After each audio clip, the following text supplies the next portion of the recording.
Hi everyone, I am Ujjwal and you are watching DigitWise. In this video, I am going to show you how to turn on messages in iCloud on Mac. So if you use both iPhone and Mac, you have probably noticed that sometime a message appear on your device. If you use multiple Apple devices like iPhone, Mac and iPad alongside, you probably noticed that sometimes a message appear on one device but not on the other. Message in iCloud is designed to help with that. When you turn this feature on, your message can stay updated across your Apple devices that use the same Apple account. So if you send, receive or delete message on one device, the same change can also appear on your other Apple devices. It's a useful feature if you regularly switch between your iPad, iPhone or Mac and want your conversations to stay updated everywhere. So if you would also like to enable this feature, then first click on the Apple menu at the top left corner of the screen and then choose system settings. Now in the left side pane,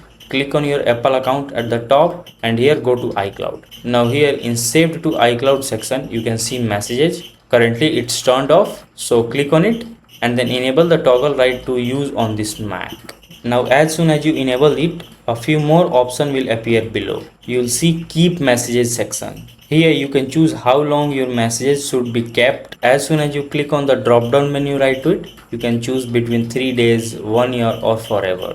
And you will also see a sync now button that lets you manually start syncing your latest message whenever you want. You don't need to change these options right now unless you want to. Once you enable this feature, click on this done button and that's it. So if this video helps you in any way, then do like it and subscribe to the channel. Thanks for watching.